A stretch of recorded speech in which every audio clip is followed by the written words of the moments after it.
Good evening. My name is Madeleine Dean. I represent suburban Philadelphia, Montgomery and Berks counties, and I'll come back to Berks and Schuylkill counties in a moment.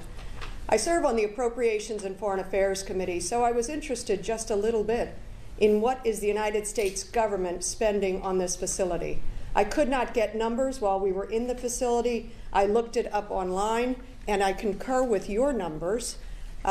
$13 million a month is being charged to the United States government to operate Dilley, according to online. I will dig deeper and make sure I have the facts. That's tens of thousands per person who is housed there. What we saw today, it's simply un-American. All I can say, and all I could say there was, we are better than this. More than 400 people there. They said 99 of whom are children who are anxious, fearful, not getting the medical or mental attention they deserve. A woman, 32, who also showed her stomach most distended. She's been to the medical unit. She's been vomiting. She's now vomiting blood. They said she needs to just calm down. Somebody else, they said, to treat anxiety, eat more calories to treat your anxiety. When we were taken into the education unit, this place has been reopened since March, folks. We asked, how many teachers do you have? 1. How often do the kids come in here? Well, we've really just started up the education unit a week ago because of a court order. And when I asked the administrator, how many people work here, employed by Core Civic, a for-profit New York Stock Exchange business, more than 600 people work there. And they thought it appropriate to have a single teacher, 1 teacher, no educational facilities. There were also, I think, 50 or more ICE agents, and in addition, the Texas National Guard.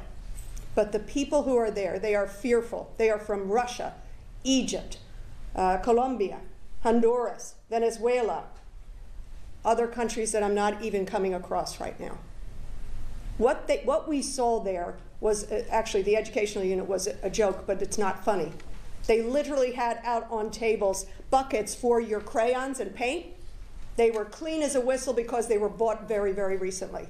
When Nanette Barragan opened up the crayons that they were showcasing, not a crayon had been used. They were perfect. I said, I've got 7 grandchildren. If my 7 grandchildren were in here for 7 minutes, you would have seen the evidence of kids having fun. So they staged it for us. And they had no concern. They staff it up to more than 600 people and no education to traumatize children and then steal the joy of a chance at an education? Are you kidding me? So I'll bring it back to what I believe Joaquin Castro deserves tremendous credit for bringing us here, for being here so many times, for being sure that we will shine a light and you will all report the truth of this un-American behavior in a trailer jail, a human warehouse. They're trying to bring it to my counties, Berks and Schuylkill County. They just bought a 520,000 square